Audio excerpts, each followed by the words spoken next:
All right, welcome everybody. My name is David. I'm the Director of Education here at Signature Theater. Welcome everybody to the last Inside Signature of this season. We'll be picking up again in September, where we'll chat with a not yet named cast member from Bridges of Madison County. Stay tuned for more details. I don't know who's in the show yet either, so don't get too excited. But between now and then, we've got a lot going on. Lots of ways to participate here at Signature over the summer. If you haven't seen Passing Strange yet, please do. It closes June 18th. Yes, it deserves it. It's fantastic. If you haven't seen Sweeney Todd yet, you got till July 9th.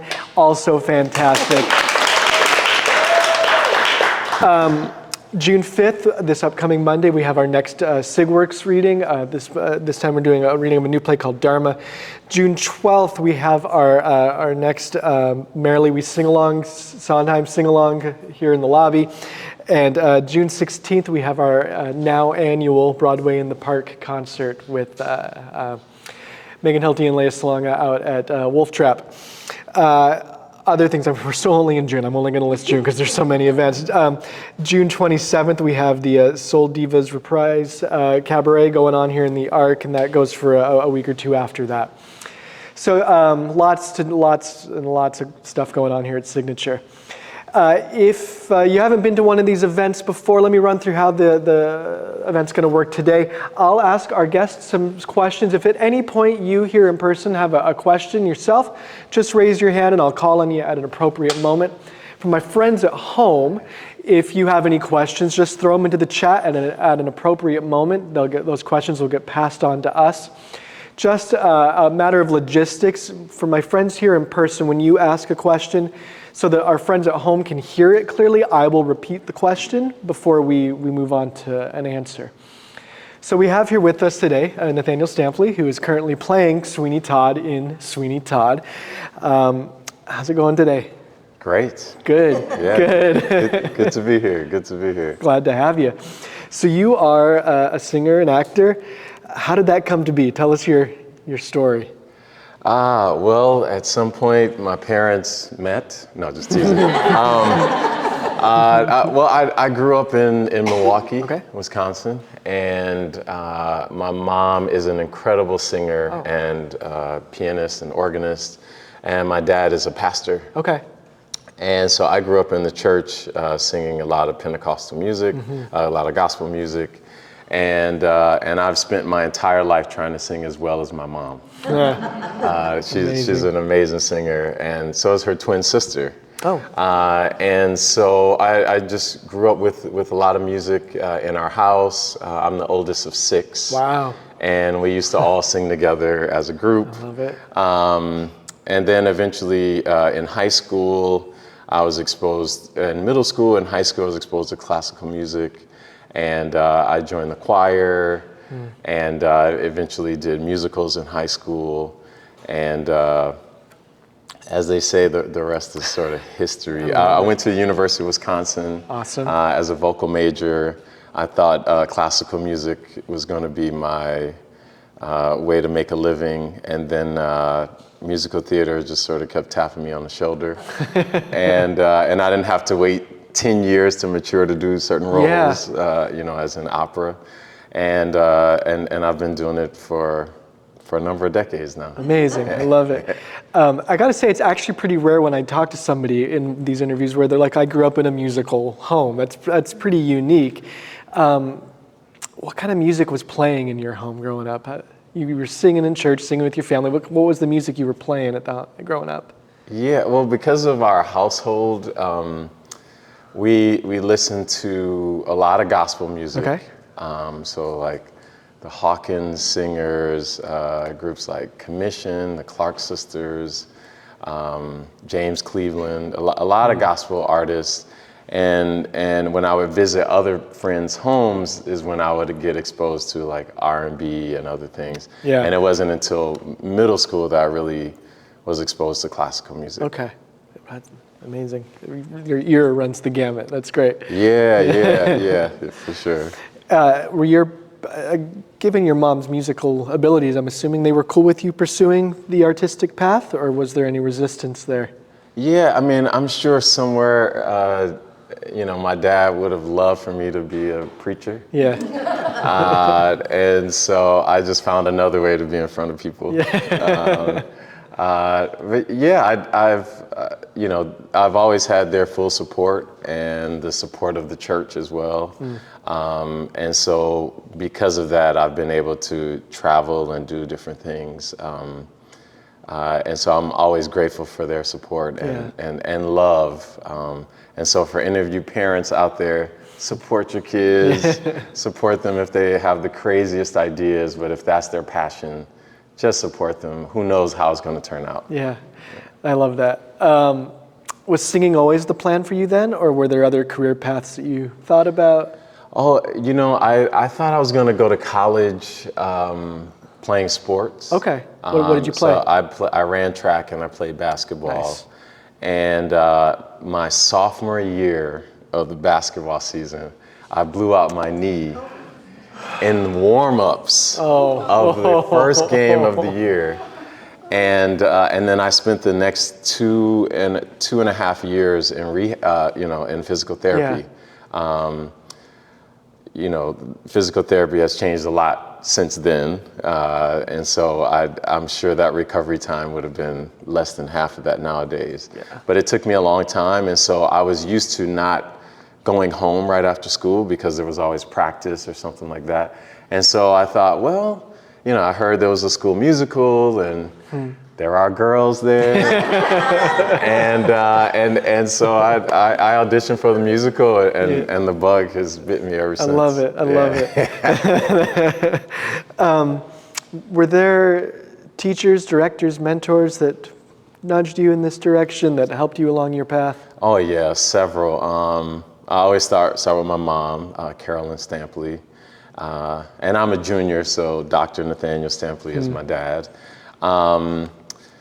But definitely my professor at the University of Wisconsin, Mimi Fulmer, she's the head of the voice faculty, still there.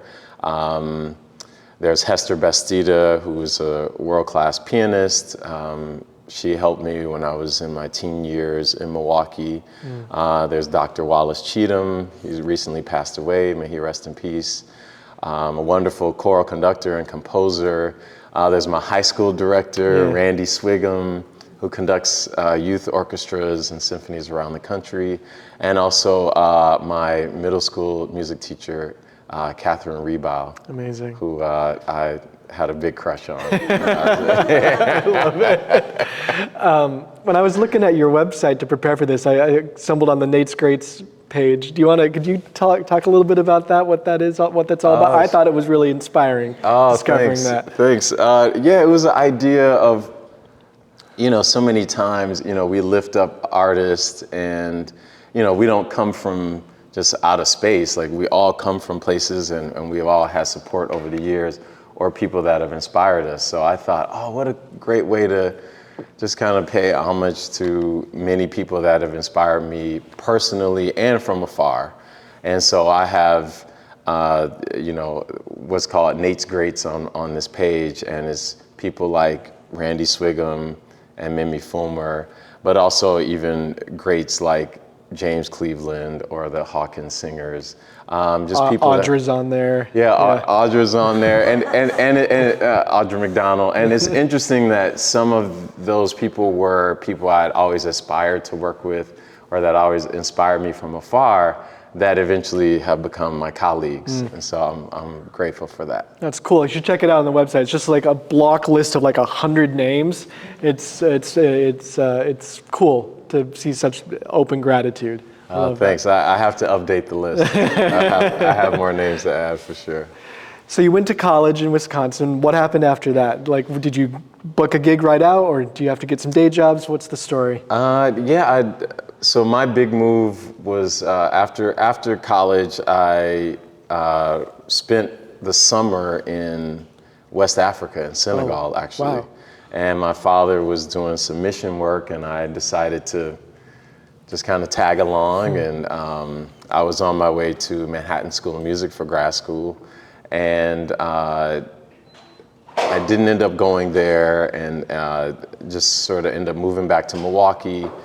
and helped my dad at the church. I did a few shows and in Milwaukee, but then the bug really hit me that, you know, I should try to really go after this thing, like if I want to do this. So my big move was from Milwaukee to Chicago. Okay. It's only 90 miles. But a world of difference. Oh my gosh, yes, yes. From a town of, you know, Milwaukee is like 600,000 people in Milwaukee proper to like 3.5 million people in Chicago. So that was a really big move for me, and I eventually got my equity card there, and just kind of cut my teeth doing shows in Chicago. And honestly, I've been working ever since. That's amazing. Do you remember what the first professional show was for you? You know, my first professional show, I was actually still in high school. Oh, okay.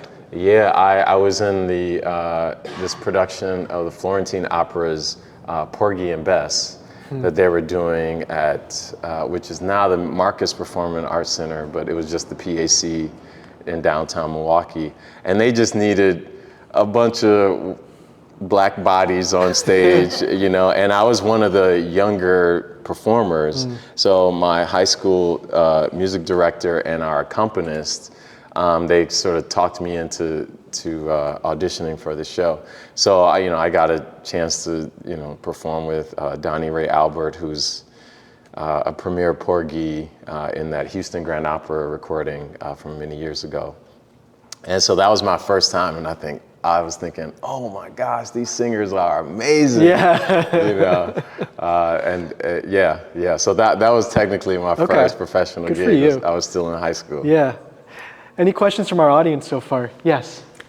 What was your first high school musical that you did? Okay. And what role did you get? Was it a leading role or was it just not? It was Oklahoma, Okay. and I was like cowboy number 17. I was happy to be in the ensemble wearing cowboy boots and cowboy boots and hats and singing with my friends. Okay. Is there a question out here? Yeah. That was going to be my question, Okay. but I wondered if you did all 3 years, what were your other two that you did? And the second question was, will you put stars beside your greatest people after you've worked with them on your list, so we can tell who you've gotten to meet? Well, I think everybody on your list is people you know, isn't it?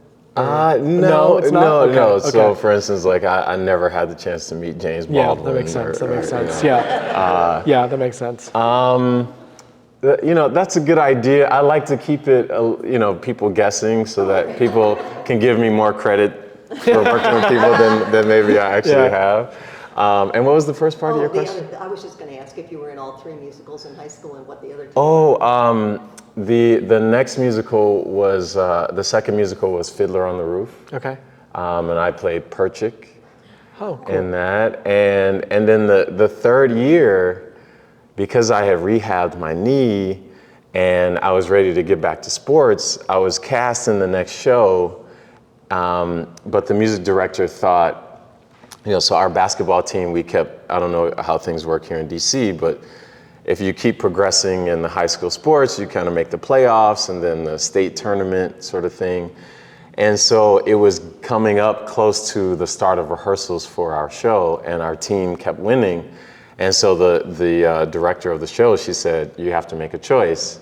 It's either basketball or the musical, because she didn't want me to get injured or what have you. And so, of course, I said basketball. Yeah. So my senior year, I wasn't in the school musical. Yeah. I think it worked out okay. Yeah. I think we have a please. question. I was wondering what musical really got you into musical theater growing up? Was there one musical that stood out to you as you were growing up? Or a couple, yeah. Yeah, I don't think there was any one musical. Obviously, I think the first thing I'd ever seen was on television, like watching The Wiz, you know, with Michael Jackson and Diana Ross, like, you know, that version. So that always has been with me for many, many years. But even to this day, I'm a little bit more of like, I don't just listen to musical theater. Like it's always intentional. So if I'll listen to a piece, if there's something in there for me, or or someone really says, oh, you should look into this. And so that part of it has always stuck with me. So yes. But when I did Oklahoma, that was, groundbreaking for me, because it's like a great score, a groundbreaking musical, for the genre. So it worked out well for that to be my first musical. Thank you. Yeah. So for the two people out there who maybe have never seen Sweeney Todd, okay, what is this show about? Wow. For those people, I'll just say it's important to recognize the genius of Stephen Sondheim. Yeah. And, we recently lost him, and he was an American treasure that his art has been exported all around the world. And he's such a major figure in musical theater and music period that I always just want to start there. And many people consider Sweeney Todd to be a masterwork of his. That's arguable. Some people have other shows that they think are better. But Sweeney Todd is a show that is done in musical theater houses and in opera houses all around the world. And it really is a show about a man who is trying his best to come to terms with an injustice that was done to him and his family. And what that decision is like to return back to the place where he's been aggrieved, and where he thinks he's lost his entire family and way of being, that then he seeks revenge on the people that have done this crime to him. And in that revenge, he meets an incredible character named Mrs. Lovett. And she sends him on a path that is quite interesting. I don't want to give too much away. Right. She's an entrepreneur. And Sweeney is able to help her in her business pursuits. And along the way, it takes place at a time in the 1800s in England, where we're getting into like the Industrial Revolution, and there's just so many class levels are there, and so we're dealing with class and how people are treated and just injustices, and so Sweeney is sort of taking it upon himself to right a lot of wrongs, and arguably he doesn't quite go about that the right way. So in a way, he's sort of an anti-hero in that sense, but it's wonderful music, and it's performed really well here. The musicians here are great.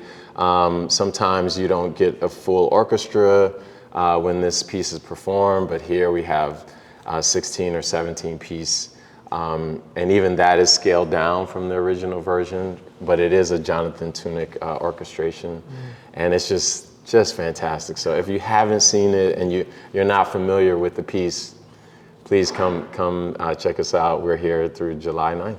I love it. You're playing Sweeney. This is a dream role, right? Yes. Yeah, why? What do you love about this role? Yeah, well, one thing I will say, I'm actually playing Benjamin Barker. Yes, thank you. And Benjamin Barker creates this persona of Sweeney Todd. And that is what you're seeing someone really deal with their emotions, where they take on another persona to deal with the trauma of losing your family. So I lean a little bit more into, obviously it's the title role, yes. Yeah. But I lean a little bit more into Benjamin Barker. And yeah, it is a dream role, a bucket list role, mainly because right now in musical theater, there are very few baritone roles that are written. I always say all the roles nowadays are high and higher. Yes. And that's it. And so Sweeney Todd is a role that is a true baritone role. You need the bottom as well as the top. and a lot of older musicals, if you will, like the golden age of musical theater, there are more roles written for baritones, and now those are for tenors and altos. I think we got a question. Yeah, please. Hi, what else is on your bucket list in terms of roles, please? All right, so the question was, what else is on your bucket list in terms of roles? Great question, sir. I never like to reveal my bucket list. I just prefer to manifest the bucket list. And so over the last 10 years, I've been checking off a lot of things. One of them was Don Quixote and Man of La Mancha. And now Sweeney Todd. So there are just like one or two left, and you'll see when I get to do it. Hopefully it'll be back here. You know? Yes, please. Barbara. Yes, in that line, what is coming up next after you do Sweeney to the end? All right, what's coming up after Sweeney Todd, if you can share? Yeah, immediately there's at Fulton Street Playhouse, there's a concert version of Ragtime. Oh, cool. That I'm doing literally the week after we close. And then there's an upcoming production that hasn't been announced yet, so I don't want to preempt the marketing department there. And then there are a lot of things that are hovering for New York. So we'll see. We'll see. Any other questions while we're... Yes, please. Besides the vocal demands, what would you say is the most challenging aspect of this character, playing this character? So beyond the vocals, what's the hardest thing about playing Benjamin Barker? You know, I actually will say this is expectation. Because a lot of people, you know, this is the fourth production of Sweeney Todd here at Signature. And I know the first time it was done, it was sort of, you know, it kind of put Signature on the map. And so there are a lot of people that have seen great people play this role, either here at Signature or in New York or in the West End or all over the world. And so because of that, in my own head, I just sort of battle what people expect. There's, you know, because there's always that Broadway recording with Lynn Carriou and Angela Lansbury. And, you know, that's been ingrained in people's minds since 1979. And so I've listened to that recording several times. So I think for me, you know, vocally, there's a lot there. Emotionally, there's a lot there. But it's the expectation of what people have, you know, in their mind of what Sweeney looks like, how he acts, what they've seen before, what are you all gonna do now, you know, that sort of thing. So that's been my biggest personal challenge. Yeah. Any other questions? Yeah, Judith, please.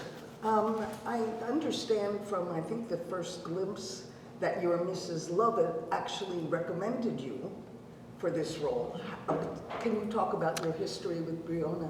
Yeah, so to reiterate the question for our friends at home, it's been said out loud in some places here at Signature that Brianna, who plays Mrs. Lovett, suggested you for this role. Talk a little bit about your relationship with her and working with her and all that. Yeah, first of all, Brianna Marie Parham plays Mrs. Lovett, and she is absolutely fantastic in the role. And, you know, besides me, come and check her out. I mean, what she does on the stage is just phenomenal. Yes. We've been friends for many years. We met doing the revival of the Gershwin's Porgy and Bess on Broadway. And we were husband and wife in the show. I was Robbins and she played Serena Robbins. And we hit it off from the first day of rehearsals, and we've remained friends to this day. Our families are close. My wife, my actual wife, and Brianna, they share the exact same birthday. Yeah, so we've just remained great friends. And She was slated to do Sweeney Todd here, and I was doing another show, and she mentioned, hey, would you be available if I threw your name into the hat for Sweeney Todd in the DC area? I'm like, oh, absolutely. And she worked her magic, and I went from not being on anyone's list to, I think, leapfrogging a few guys' names, and Sarna Lapine, our fantastic director, she okayed it, and here we are. Amazing, amazing. And what's it like being reunited with Brianna on this project? What's it like working with her? Oh, she's amazing. I mean, whenever we're together, we laugh all the time. Even with heavy material like this, it's good to laugh. We have a lot of shared history, so we have a lot of inside jokes. Yeah. And, but also, this is her first time playing the role of Mrs. Lovett. She's done a few other productions of Sweeney Todd, I think even at Lincoln Center. But this is her first time as Mrs. Lovett, and this is my first Sweeney, so we would definitely hug and support each other throughout rehearsals, and we try to bring some magic to the stage every night. And you do. I love it. Oh, thanks. Thanks. Earlier, you described Sweeney Benjamin as an anti-hero. Mm-hmm. What is there to love about this guy? He's a great barber. Okay.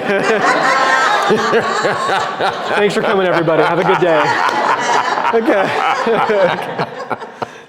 No, I mean, he loves his family, and he also feels that life should be fair, and that if there has been a crime committed or an injustice done, that should be brought to light, and if, regardless of your stature in the community, you should not be able to get away with crimes. And so that is something that I hope audiences are coming away with, every night, because, it's a message in the show that, we still deal with today. There are people in the higher realms of our society that get away with things that your everyday person doesn't. Yeah. And so now how he goes about righting that wrong maybe shouldn't be condoned, but he has a real sense of justice, and I think that's something we all can identify with. Do you see any of yourself in him?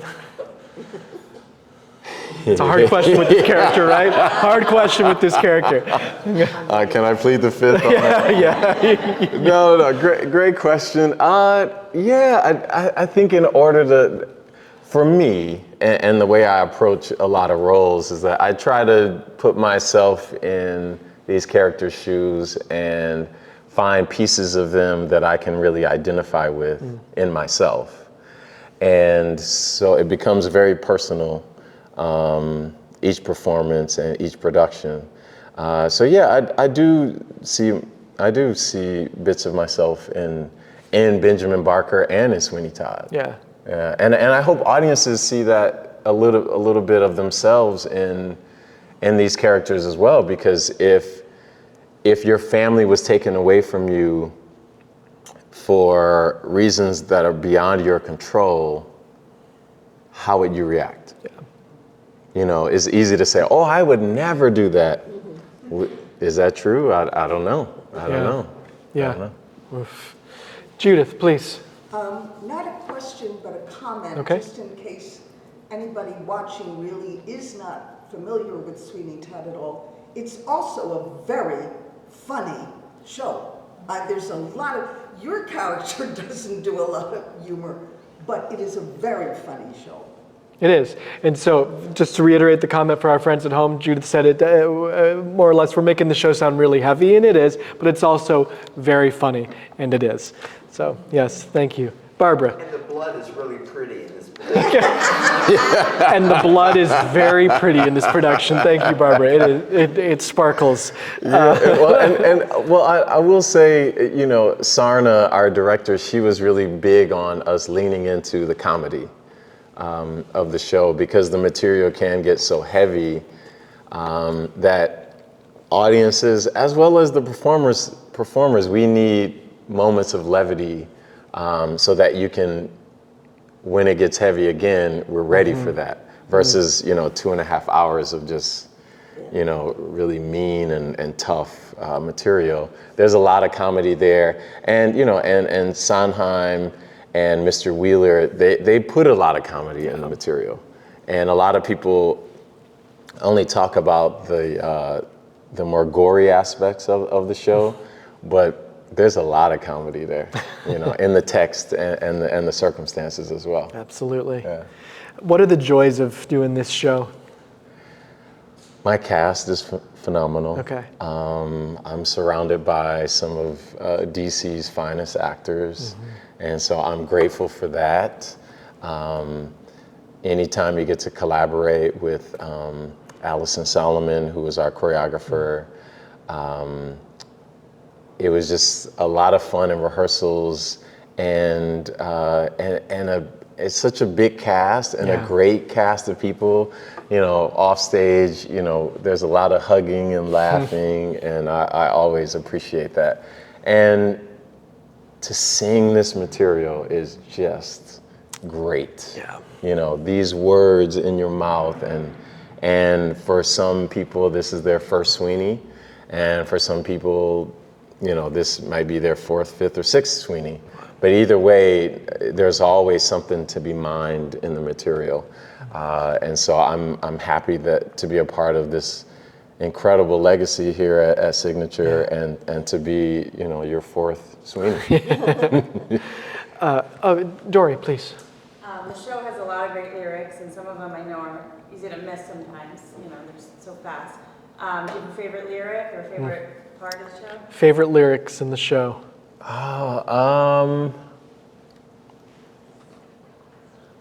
Great question. I think an entire song of Little Priest, which happens at the end of Act 1, is so much fun. Yeah. And there's tons of turns of phrase and unexpected rhymes.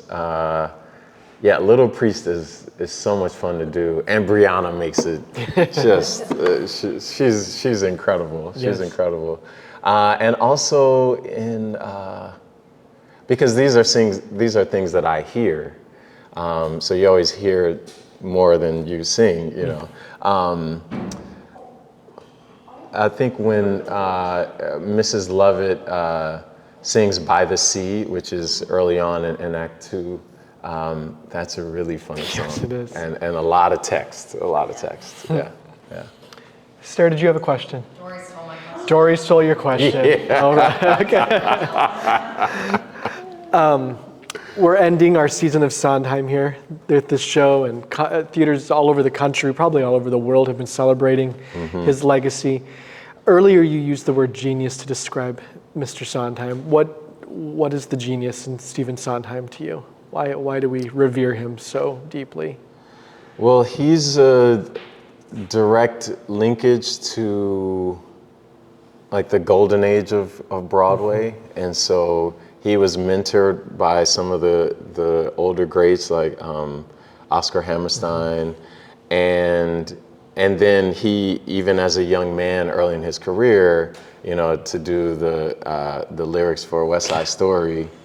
And work with Leonard Bernstein, and then now sort of take musical theater in a direction where the material can be taken seriously, the text can be taken seriously, and that even within a song, the plot can be advanced. Versus before, a lot of times in musical theater, you could literally just keep extracting songs and even swap songs from shows, and it wouldn't even matter because it really doesn't change the plot. Right.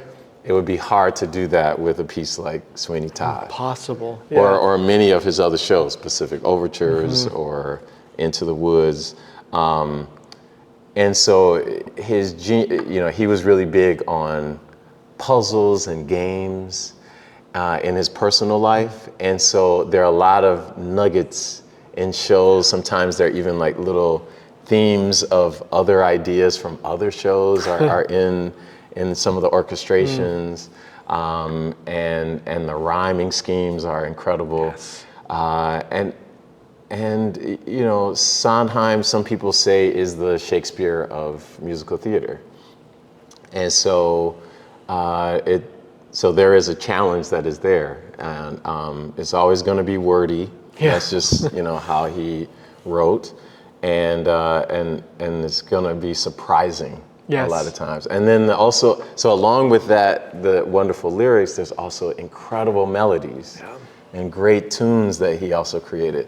So not everyone has that skill, and he was someone that was able to put all the pieces together for all of us to enjoy for generations and generations to come. I love it. He knew what he was doing. Yes, for sure. Any questions? Yeah, please. So you talked about how you're making your performance of Sweeney a personal one.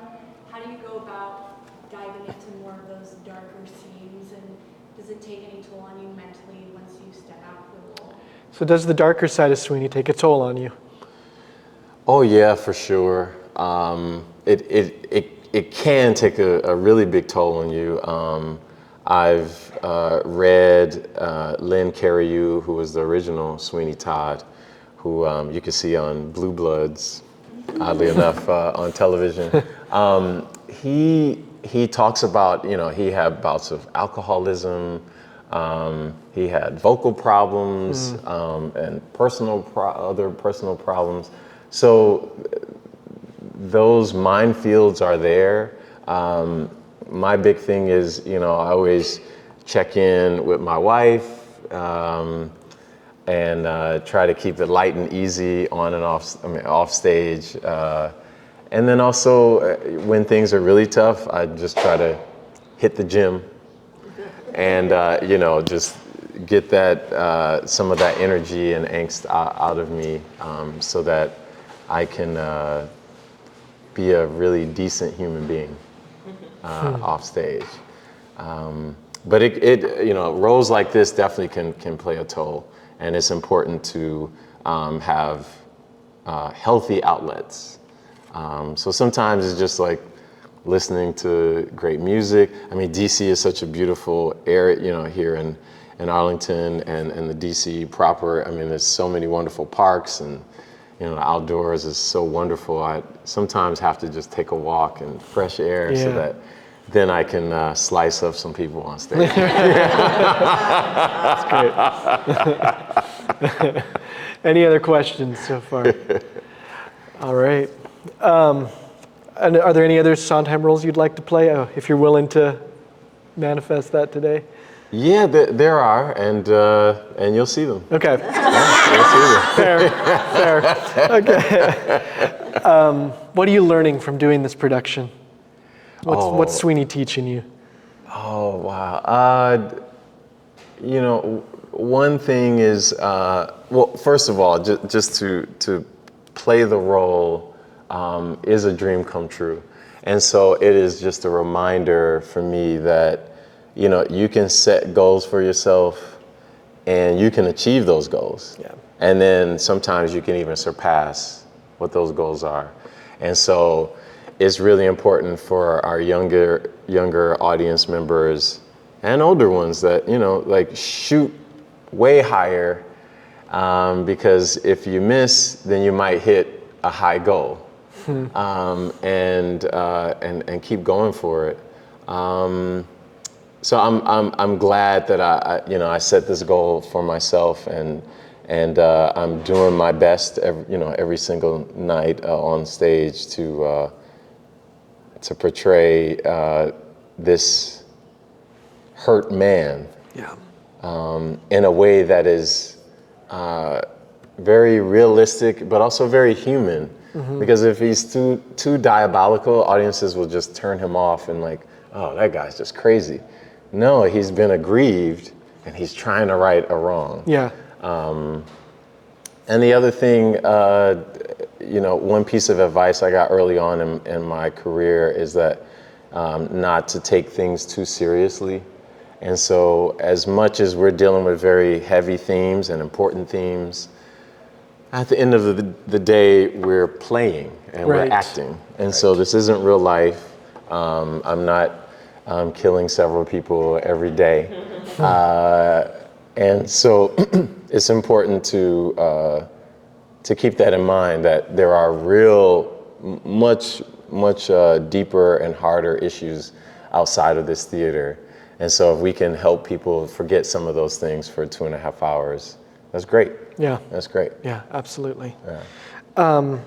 What's your process? So we can take Sweeney as an example. You get cast in the role. How do you start tackling it? When do you start tackling it? Yeah, sometimes you may know in advance, a year in advance that, you have a role in mind. Sometimes it's just a few months, sometimes it's weeks or days. I try to find out as much background information as I can on the history of the piece.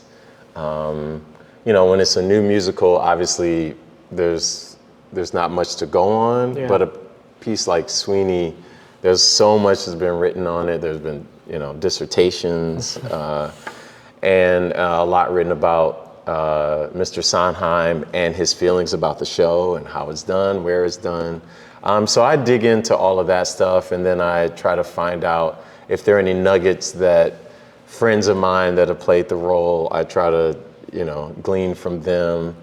2 of the previous Sweeneys here, my good friend Ed Giroux, and my good friend Norm Lewis, they've both been here. And so I asked them questions. Another friend of mine, Tom Sesma, who played Sweeney off Broadway in New York. He was the engineer in our Miss Saigon. Oh man, what a great guy and a great friend. And so I've spoken with him several times about it. And then even within this cast, there are actually Sweeney's as Bob, who was an understudy in the show, and then John Leslie, he played Sweeney many years before too. So there's been many times where I've tapped him on the shoulder and asked him questions. So I think each show and each role has many different ways to approach it. But something like Sweeney, which has been around for a number of decades now, there's a lot of material to just kind of draw from and ask questions from personally and people that I know from a distance. That's great. And once the show's open, what is your day-to-day life like? I know some actors basically live as monks and don't leave their apartment. They don't speak till they get to the theater. What is your day-to-day life like? Yeah, you're giving a lot of actors good credit to say we're monks. A lot of us don't live like monks. No, I'm just teasing. I really try to keep it quiet most of the day. For a vocally demanding role like Sweeney, I can't really spend my time laughing and joking and on the phone or talking all day. I really just try to hit the gym. In years past, I'd even just go to museums or other places where you have to be quiet, but you can, absorb art and be inspired, or take walks. But once again, I always check in with my family. My kids are a wonderful inspiration. But I don't do much, not all roles are equal and not all shows are equal. And so something like Sweeney, a role like this, the demand is so high and the expectation is so high here at Signature that, I just choose to, really, really take it easy and really be strategic about how often I even just leave the apartment during the day. Wow. And then the weekends, I really, have to be mindful. I try to come out after every show, so if anybody's listening, I try to come out and greet all the patrons because we do this for you. Yeah. And so I try my best, even on 2 show days, to come out and greet patrons, because I think it's important for people to meet, the actors, and for the actors to meet their audiences. Love it. Barbara, please. Yes, is anyone in your immediate family, like your wife and kids, interested in show business as far as performing and things like that? Okay, so are anybody in immediate family interested in following this kind of path? Yeah, my wife, she comes from the concert dance world, modern dance.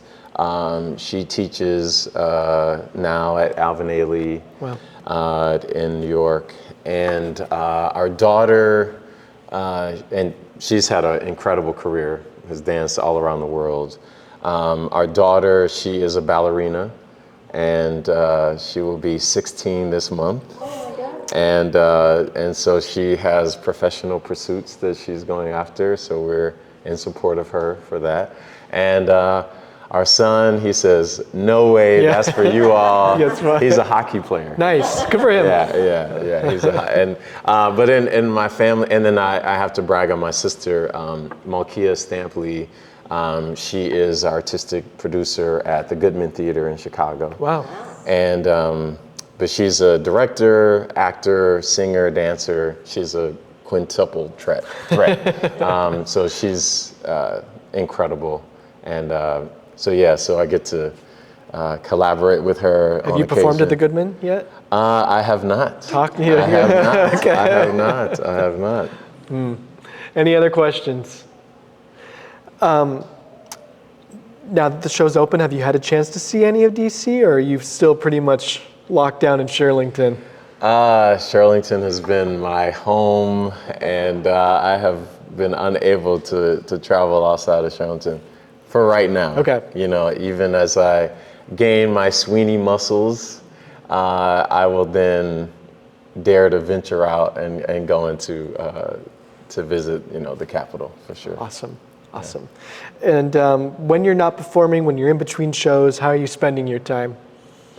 I read a lot. Great. I read a lot. I don't watch a lot of television. I read a lot. Like I said, I touch base with my family as often as I can. It just keeps me grounded. And, family has a great way of keeping you humble. So no matter how much people stand and applaud for you, you still have to pay the bills or get this done with family. So it keeps me humble and inspired as well. My children are incredible. But I just try to take it easy. And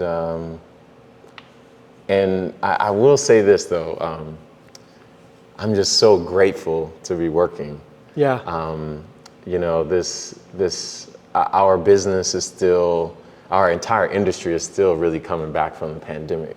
And so you don't really appreciate things until it's gone. And so when theater was gone for audiences and actors, live theater, you realize, okay, at any moment this can go away. And so I actually approach every show, even on a 2-show day, I approach every show like this might be the last show. Because, as we all went through with the pandemic, it was like, we thought, we'll be back in a few weeks. And that few weeks turned out in the, 2+ year and a half, 2 years. Man. And so we all are coming back from that and getting comfortable with sitting next to each other in a big open space, absorbing art. And so I'm grateful to be working. And so that is at the heart of everything I'm doing now, is that, just to be grateful for this opportunity. That's a good reminder for all of us. That's really fantastic. First time performing at Signature. Yes. How's it going so far? What are you loving about being here? Well, I will say the staff has been amazing. Everyone from the ushers that I've met, the front of house staff, even people that work at the bar, merchandise, like everyone, marketing, education department, like everyone has just been so friendly and you know, Matt and everyone on the upper staff, you know, everyone's just been just fantastic. So it's a special place, and I'm just happy to be here. Yeah. You've done a decent amount on Broadway, toured. This is probably a smaller, more intimate space than what you've usually performed in. How do you like playing in such a small house? Oh, it's great. You know, the fun thing about a house like this is there's nowhere to hide. Yeah, honestly. You know, and so you have to really be honest all the time. You know, when you're in a big house or you know, on a big stage, and especially on a proscenium, you know, there's lots that can happen upstage that nobody knows is going on. Sometimes I've, you know, seen people check out. Well, on a thrust like this, there's nowhere to hide. And I got, you know, my big start in professional theater was doing theater at a house that was probably about this size, or maybe a little smaller, in Chicago.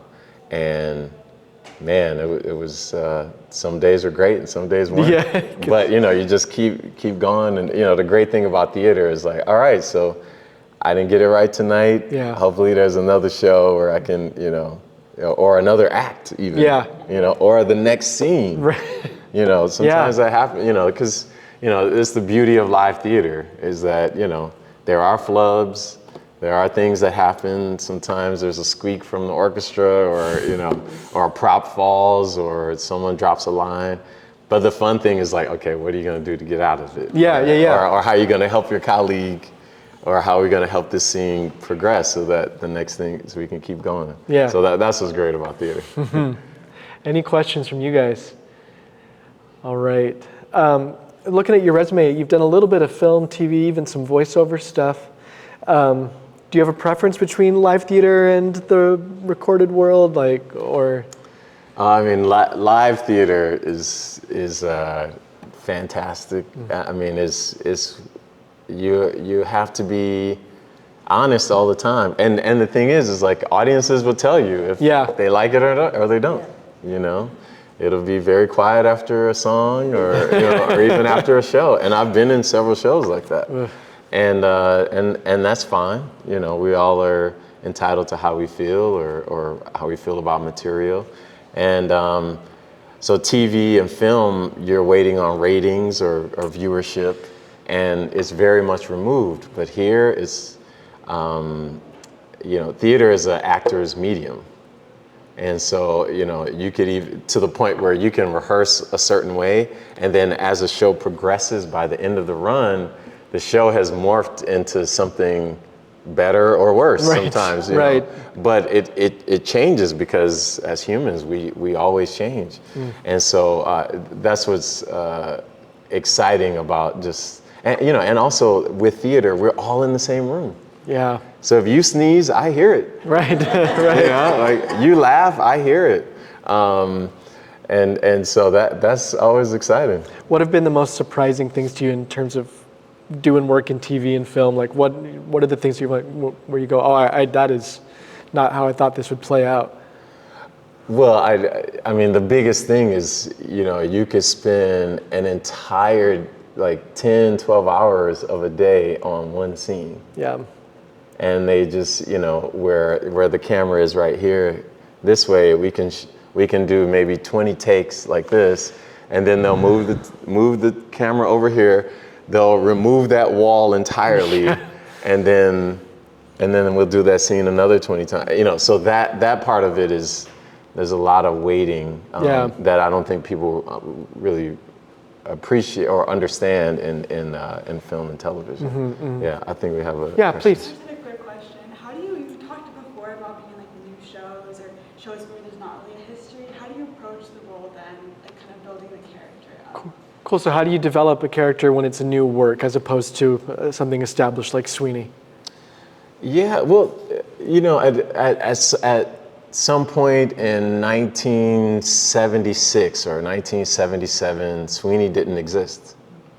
So when Lynn Cariou got the script and he's looking at this, or even the audition material, he didn't have anything to base it on but the, you know, some of the stories, like the Penny Dreadful stories and novels about Sweeney.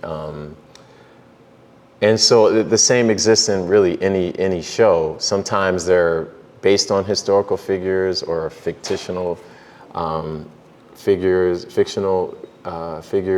but sometimes it's also, there are some characters that are really close to home where you really don't have to go that far from.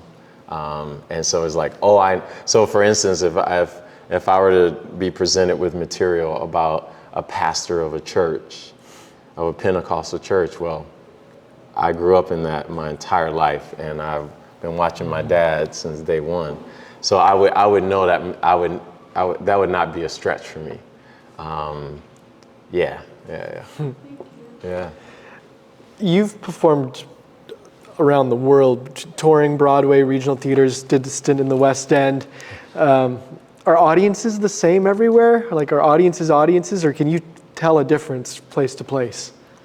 Good question. You could tell a difference place to place. I think overall, American audiences will leap to their feet for standing applause, standing ovations, merited or not. There's just an American way. Like we're rooting for everybody. All right, you did that. That's great. I didn't even like it that much, but all right, you guys did that. All right, that's the American way. And I think there are other places around the world where the standing ovation is so out of the ordinary that they've just seen truly like the divine on stage. Yeah. And so then it is warranted. So every performance will not be a standing ovation.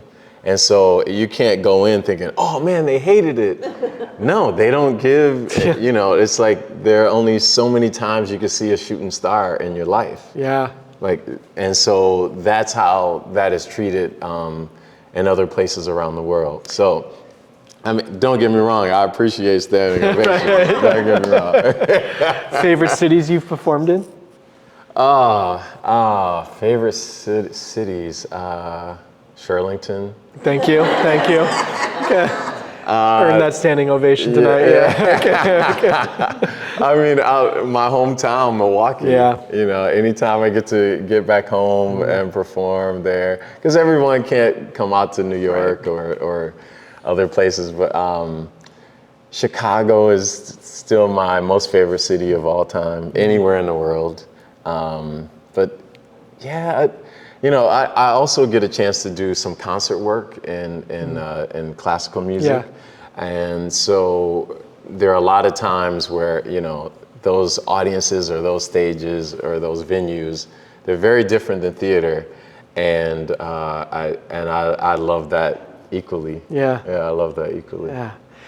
We're down to our final minutes. I've got one last question for you for the day. You're up there playing Sweeney or Don Quixote, or singing in a concert. How does performing feed you? What does it give you that you can't find anywhere else? Great question. Well, here's the thing, and I don't want to get too spiritual about this, but you speak what you need to speak. But I try not to get to lean into that too much, because there will be times where I will absolutely fail on stage. Yeah. And if I don't get the response from an audience that maybe I got that afternoon or yesterday or last week or a month ago, you can then build your performances based on those applauses. Yeah. And that isn't a healthy way to do it. Yeah. So I actually think of it as I have to make sure I'm full before I get to the stage. Cool. So that then I can share that with audiences. Yeah. And then if they get something back, then there can be a back and forth that way. But if I come empty, I can't expect you all to feel me. Yeah. if that makes any sense. It totally makes sense. Yeah, so I think of it the other way.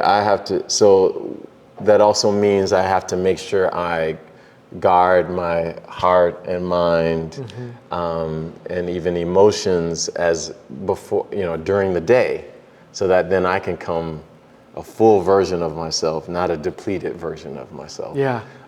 And also I will say this, because this is just stating the obvious. I am proud to be a part of this wonderful legacy of Sweeney. Yeah. And I think it is important that audiences around the world see people that look like me in roles like this. Yeah.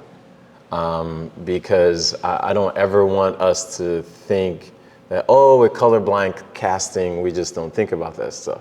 No. We need everybody to see everybody and everything about us. Yeah. So don't be blind about anything. Like, I want you to see who I am and me in this role, because it will be much easier for younger people that look like me to play this role. Yeah. Or have other looks or from other ethnicities that aren't traditionally in this role. So I think, so I applaud Signature. Like, it has not been a big deal because it has been done before. But I also want to acknowledge that it is being done, and I appreciate it. Yeah. So thank you. And thank you for joining us today. Thanks, everybody. We'll see you back in September. Have a good summer. All right.